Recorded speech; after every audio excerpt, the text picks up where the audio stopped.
Assalamualaikum warahmatullahi wabarakatuh. Perkenalkan nama saya Sophia Fatona dengan NIM G002513. Saya berasal dari kelompok 6. Pada kesempatan kali ini saya akan menjelaskan laporan anatomi dari blok 2.1. Nah, soal yang pertama itu ada saat menjadi panitia lomba lari 17-an, Dapri melihat salah satu peserta laki-laki mengeluh nyeri hebat pada daerah skrotum setelah terjatuh.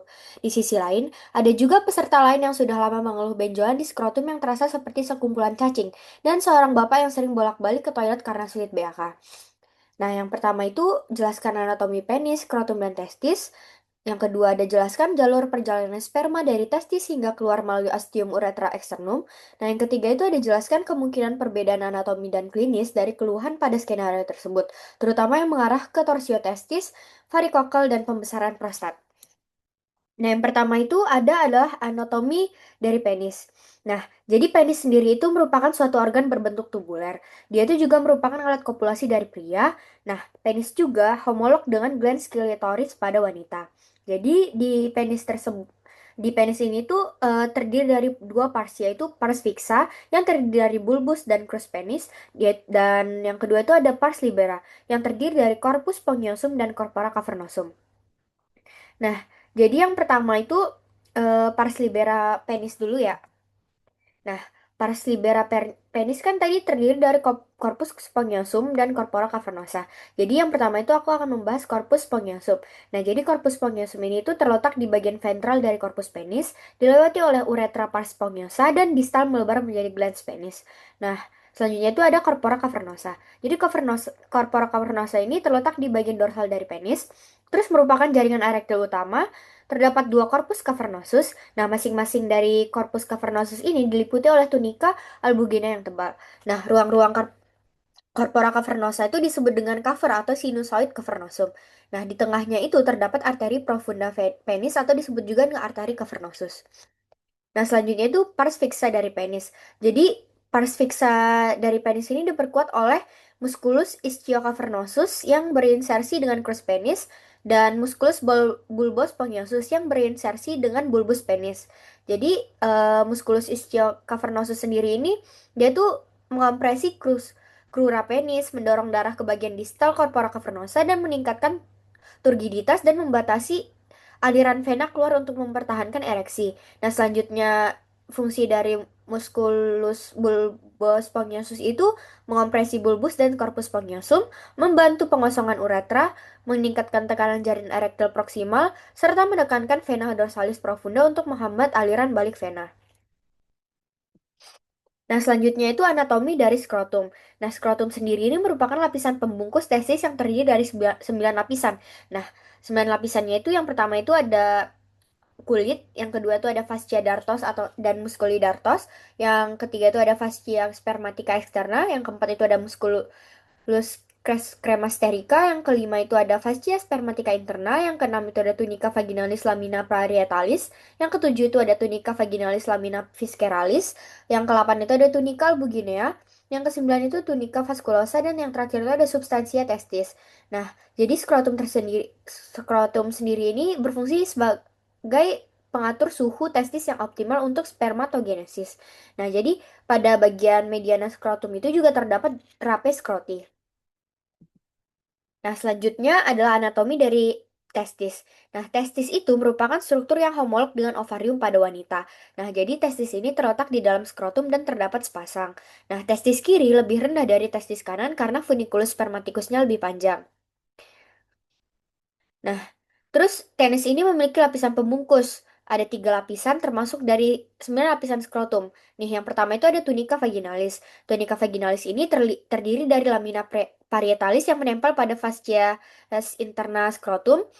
Terus ada lamina visceralis yang menempel langsung pada substantia testis. Nah, di antara lamina parietalis dan visceralis terdapat suatu ruang yang disebut cavum vaginalis testis. Nah, yang kedua itu ada tunica albuginea. Jadi tonjolan-tonjolan tunika albugina yang masuk ke dalam testis itu disebut septum atau trabekula yang membagi testis menjadi 200 sampai 300 lobuli. Dan di dalam setiap lobulus itu terdapat tubuli contorti seminiferi. Nah, di dalam tubulus contortus seminiferus terdapat dua buah sel. Yang pertama itu ada sel Sertoli dan sel spermatogenik. Nah, sedangkan di antara tubulus itu juga terdapat sel interstisial Leydig. Dan jadi sel ini tuh berfungsi untuk menyekskresikan testosteron. Nah, yang terakhir itu ada lapisan tunika vaskulosa. Tunika vaskulosa sendiri ini terdiri dari pembuluh darah dan jaringan ikat longgar. Di sini saya akan menjelaskan jalur perjalanan dari sperma. Jadi sperma itu pertama kali diproduksi di dalam tubulus contortus seminiferus di dalam testis. Nah, dari sini sperma yang masih imatur akan bergerak menuju tubulus rectus seminiferus. Nah, lalu masuk ke rete testis, kemudian melewati ductuli efferent menuju epididymis. Nah, di epididymis inilah sperma menjadi matang dan bisa bergerak aktif. Nah, saat ejakulasi, sperma berjalan dari epididymis ke ductus deferens, lalu masuk ke ampula ductus deferens. Di sini, sperma bertemu dengan cairan dari vesicula seminalis. Nah, dari ampula, sperma masuk ke ductus ejaculatorius, yaitu saluran pendek yang menembus kelenjar prostat. Nah, di prostat ditambahkan cairan prostat yang mengandung enzim dan nutrisi. Nah, terakhir itu sperma melewati uretra pars prostatica, lalu pars membranacea, dan keluar dari pars spongiosa di dalam uretra. Jadi, itulah perjalanan dari sperma. Nah, selanjutnya yaitu saya akan menjelaskan klinis. Nah, yang pertama itu ada varikokel. Nah, varikokel ini itu merupakan dilatasi abnormal dari vena pada plexus venosus pampiniformis akibat gangguan aliran darah balik vena. Nah, yang kedua itu ada torsio testis. Nah, torsio testis itu terpelintirnya funiculus spermaticus yang berakibat pada strangulasi arteri testicularis yang kemudian dapat menyebabkan infark ataupun nekrosis testis. Klinis yang terakhir itu ada pembesaran prostat. Jadi pembesaran prostat ini tuh merupakan suatu kondisi jinak yang bukan kanker berupa pembesaran kelenjar prostat yang terjadi secara progresif seiring pertambahan usia akibat hiperplasia atau perbanyakan sel di area transisional prostat. Nah, selanjutnya masuk ke laporan kedua. Jadi soalnya itu ada saat acara camping, Miko sudah menahan kencing sejak sore karena toilet umum antre panjang. Malamnya ia mengeluh nyeri pinggang yang menjalar ke bawah, anjang-anjangan, dan merasa BAK tidak lampias. Keesokan paginya temannya panik karena Miko bolak-balik ke toilet sambil memegangi pinggang seperti sedang audisi sinetron. Yang pertama, jelaskan pembagian organ sistem uropoetika dan fungsi umum masing-masing organ. Yang kedua, jelaskan alur perjalanan urin mulai dari ren hingga keluar melalui uretra, serta sebutkan bagian-bagian penting yang dilalui. Nah, yang pertama itu ada ren atau ginjal. Nah, fungsi dari ren sendiri itu yang pertama itu ada sebagai ekskresi, yaitu dia menyaring darah dengan membuang sisa metabolit, zat kimia asing, dan zat-zat yang tidak diperlukan tubuh. Yang kedua itu untuk filtrasi, dia menyaring darah dan memulai proses pembuatan urin. Yang ketiga itu regulasi, yaitu untuk mengatur keseimbangan pH, volume, dan komposisi cairan tubuh. Nah, yang terakhir itu ada sekresi, yaitu mensekresikan hormon-hormon. Nah, jadi posisi anatomis ren sendiri itu merupakan organ retroperitoneal. Terus ren ini tuh terletak pada dinding posterior abdomen. Nah, jadi di ren terdapat glandula adrenal di polus superior. Nah, letak skeletopis ren itu kalau yang ren sinister itu setinggi bagian superior eh, VTH 12 kurang lebih kosta 11 sampai inferior VL3. Nah, sedangkan Ren Dexter itu lebih rendah setengah vertebra karena adanya pendesakan lobus hepatis Dexter. Nah, selanjutnya pembungkus dan fiksator dari Ren sendiri. Nah, lapisan pembungkusnya itu dari profunda ke superficial itu ada kapsula fibrosa, perirenal fat, fascia renalis, dan pararenal fat. Nah, fiksatornya sendiri itu untuk menyokong dan memfiksasi ren agar tetap pada tempatnya. Itu ada fascia renalis, arteri vena renalis, dan corpus adiposum. Nah, terus selanjutnya itu ada struktur eksterna dari ren. Nah, yang pertama itu ada fasies. Fasies itu anteriornya itu menghadap cavum abdomen, sedangkan posteriornya itu menghadap costae dan dinding posterior abdomen. Nah, yang kedua itu ada polus. Nah, polus ini superiornya itu lebih lebar dan bulat, sedangkan inferiornya itu lebih kecil. Nah, yang ketiga itu ada margo. Margo dari ren sendiri ini margo lateralnya tuh cembung, sedangkan margo medialnya tuh cekung. Pada bagian sentralnya terdapat hilus renalis yang dilalui oleh vena arteri renalis pelvis renalis dari anterior ke posterior. Nah, sedangkan struktur internal dari ren sendiri itu yang pertama itu ada cortex renalis. Nah, terdiri dari kolumna renalis bertini dan arcus corticalis. Yang kedua itu ada medulla renalis yang terdiri dari piramidis renalis, papilla renalis, foramina papillaria, calyx minor, calyx mayor, dan pelvis renalis serta sinus renalis. Selanjutnya itu eh, organ ureter. Nah, ureter ini merupakan saluran muskular berbentuk pipa yang membentang dari ren ke fascias posterior vesica urinaria. Ureter sendiri itu memasuki apertura pelvis superior dan berjalan di anterior dari percabangan arteri iliaca communis lalu ke lateral sepanjang dinding dan dasar pelvis, kemudian memasuki basis vesika urinaria dalam posisi miring atau diagonal, yaitu dia berfungsi untuk mencegah reflux urin ke ureter saat vesika urinaria penuh. Nah, di dalam pelvis, ureter disilang oleh ductus deferens pada pria dan arteria uterina pada wanita. Nah, selain itu pada ureter sendiri itu terdapat beberapa penyempitan. Yang pertama itu ada ureteropelvic junction, yaitu peralihan dari pelvis renalis ke ureter. Yang kedua itu ada bifurcatio arteri iliaca communis, yaitu persilangan dengan arteri iliaca communis. Dan yang ketiga itu saat memasuki vesika urinaria. Nah, tiga penyempitan ureter ini lokasi tersering terjadinya ureterolithiasis atau batu ureter. Nah, selanjutnya itu vesika urinaria. Nah, vesika urinaria ini merupakan suatu kantong muskulus membranosa yang berfungsi untuk menampung urin. Nah, jadi vesika urinaria ini terletak di kavum pelvis saat kondisi kosong dan mengembang ke superior hingga kavum abdomen saat penuh. Jadi, dia ini berbentuk seperti piramid, memiliki apex anterior, basis posterior, dan satu fasies superior dan dua fasies inferolateral. Jadi, posisi vesika urinaria pada pria itu di antara pubis dan rektum, sedangkan posisi vesika urinaria pada wanita itu di antara pubis dan uterus. Nah, jadi struktur eksterna dari vesika urinaria sendiri itu terdiri dari apex vesicae, yang kedua itu ada basis atau fasies posterior vesicae, yang ketiga itu ada fasies superior vesicae, yang keempat itu ada fasies inferolateral, dan yang kelima itu ada kolom vesicae.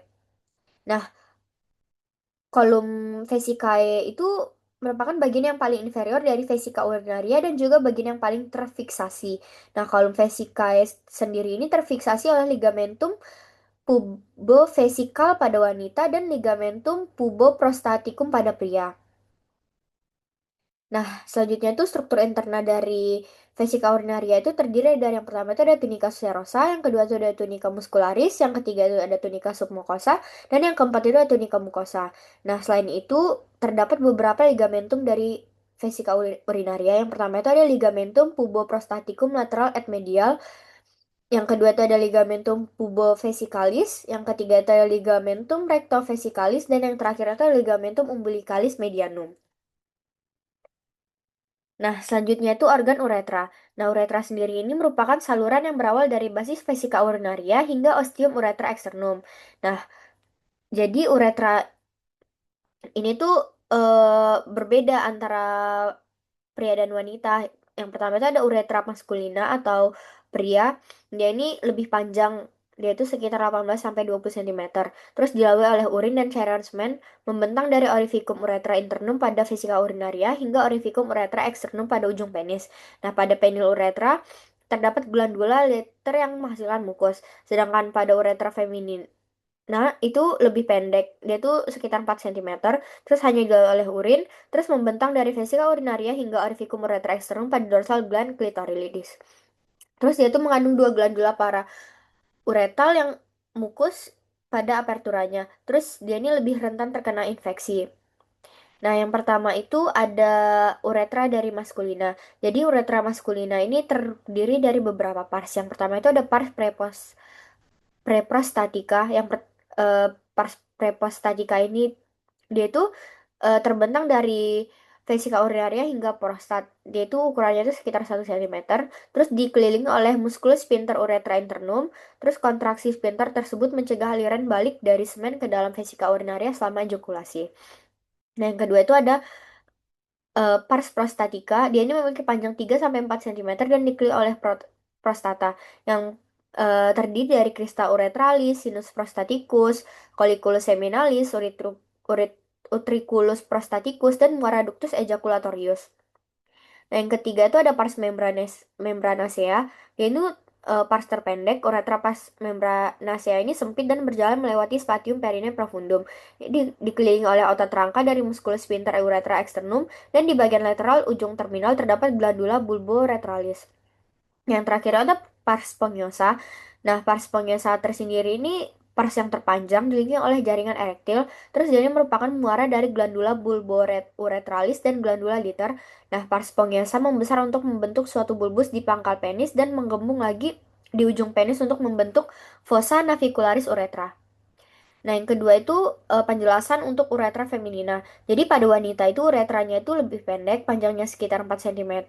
Uretra melintas dengan sedikit melengkung ketika berjalan ke inferior melewati dasar pelvis ke dalam perineum. Nah, di mana uretra berjalan melewati spatium perineum profundum dan membrana perineum sebelum bermuara pada vestibulum vaginae yang terletak di antara kedua labium minus pudendis.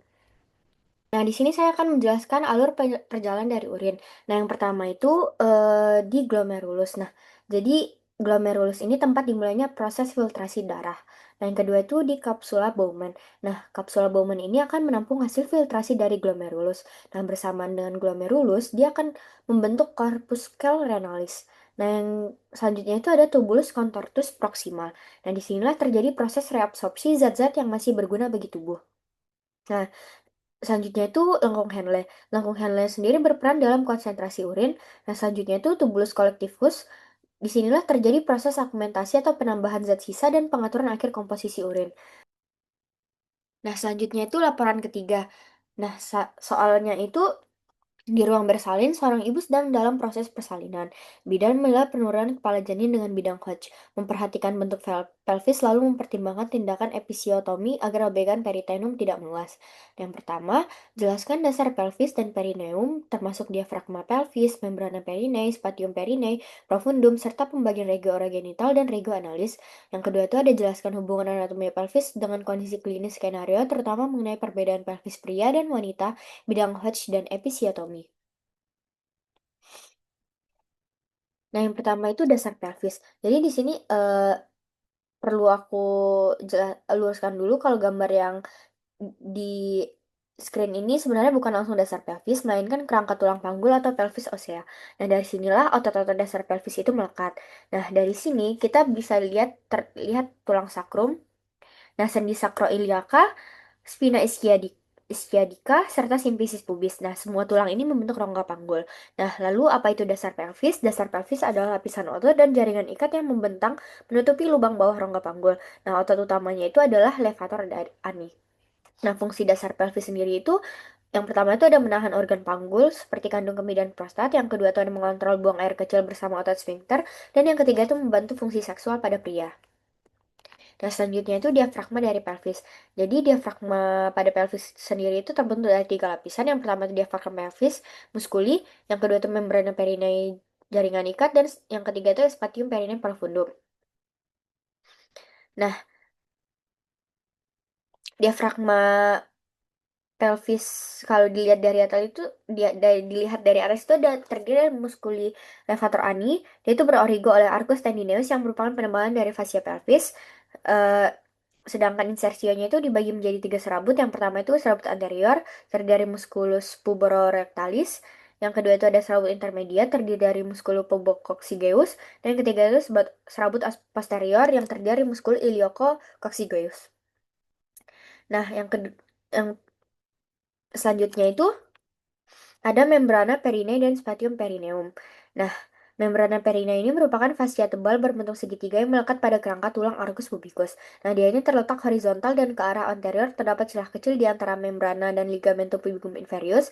Di atasnya berhubungan dengan ruangan tipis disebut spatium perineum. Nah, sedangkan profundum itu terdapat lembaran otot rangka yang berfungsi sebagai sphincter, terutama untuk uretra dan sebagai stabilisator tepi posterior membrana perineum. Nah, yang pertama itu eh mus- muskulus yang berada di dalam spatium perineum profundum itu yang pertama itu ada musculus sphincter urethra externum, musculus transversus perineum profundus, musculus compressor uretra itu hanya terdapat pada wanita, dan musculus sphincter uretrovaginalis juga hanya terdapat pada wanita. Nih. Nah, selanjutnya itu pembagian regio, regenital, dan regionalis. Nah, jadi eh, letaknya regio perineum sendiri itu di bawah dasar pelvis. Nah, bentuknya itu seperti berlian yang dibagi menjadi 2 regio oleh garis kail yang menghubungkan kedua tuberous iadikum menjadi regio urogenital dan regio analis. Nah, batas-batasnya sendiri itu pada anterior berbatas langsung dengan margo inferior simplicis pubicum. Pada lateral berbatas langsung dengan rami ischial pubica dan ligamentum sacrotuberal. Dan pada posterior berbatas langsung dengan apex os coccygeus. Nah, pada gambar ini tuh kita bisa lihat yang pertama tuh regio genitalis itu segitiga depan. Nah, mulai dari simplicis pubis sampai garis imaginer yang menghubungkan kedua tuber ischiadicum. Dan wilayah ini tuh berisi alat kelamin luar dan saluran kemih bagian bawah. Sedangkan yang kedua itu regio analis itu segitiga bagian belakang, yaitu dari garis tuber ischiadicum sampai ke ujung tulang ekor. Dan wilayah ini berisi anus dan otot sphincter ani. Nah, gambar ini juga menunjukkan trigonum urogenital dan trigonum analis, yaitu area segitiga di dalam masing-masing regio. Nah, fungsinya sendiri itu penting secara klinis karena regio urogenitalis itu menjadi lokasi operasi pada prostat atau uretra, dan regio analis itu relevan untuk pemeriksaan colok dubur pada pasien pembesaran prostat. Nah, selanjutnya itu perbedaan pelvis pria dan wanita. Nah, kriterianya sendiri itu ada hiatus pelvis kalau pada wanita itu bulat, sedangkan pada pria itu berbentuk seperti jantung. Exitus pelvis sendiri itu pada wanita luas, sedangkan pada pria sempit. Os sacrum sendiri pada wanita pendek, luas, kurang, dan melengkung. Sedangkan pria panjang, sempit, melengkung ke depan. Nah, untuk os coccygeus pada wanita itu lentur dan pria itu lebih kuat. Kalau os ilium pada wanita itu miring ke lateral, sedangkan pada pria itu lebih tegak. Nah, selanjutnya ada banyak kriteria lain seperti cavitas pelvikus, tulang pelvis, arcus pubis, foramen obturatum, acetabulum, incisura ischiadica, dan spina ischiadica. Nah, selanjutnya itu bidang Hodge. Nah, bidang Hodge ini tuh terdapat beberapa bagian. Yang pertama itu ada bidang Hodge 1 yang ditarik setinggi aditus pelvis, bidang Hodge 2 yang ditarik melalui tepi bawah simplicis pubis dan sejajar dengan bidang Hodge 1. Yang ketiga itu ada bidang Hodge 3 yang ditarik setinggi spina ischiadica dan sejajar dengan bidang Hodge 1 dan 2. Yang terakhir itu ada bidang Hodge 4 yang ditarik setinggi os coccygeus dan sejajar dengan bidang Hodge 1, 2, dan 3. Nah, selanjutnya itu ada episiotomi. Nah, episiotomi ini selama melahirkan perineum akan meregang dan akan robek. Untuk mencegah rupturnya muskulus sphincter ani, dilakukan episiotomi. Ada dua tipe episiotomi, yaitu episiotomi median dan mediolateral. Nah, pada episiotomi median itu sayatannya itu dimulai pada garis tengah komisura posterior lurus ke bawah, tetapi tidak sampai mengenai serabut sphincter ani. Sedangkan pada episiotomi mediolateral itu sayatannya itu dimulai 45 derajat dari midline. Nah, terima kasih. Sekian penjelasan dari video saya. Mohon maaf apabila ada salah kata ataupun salah penyampaian. Wassalamualaikum warahmatullahi wabarakatuh.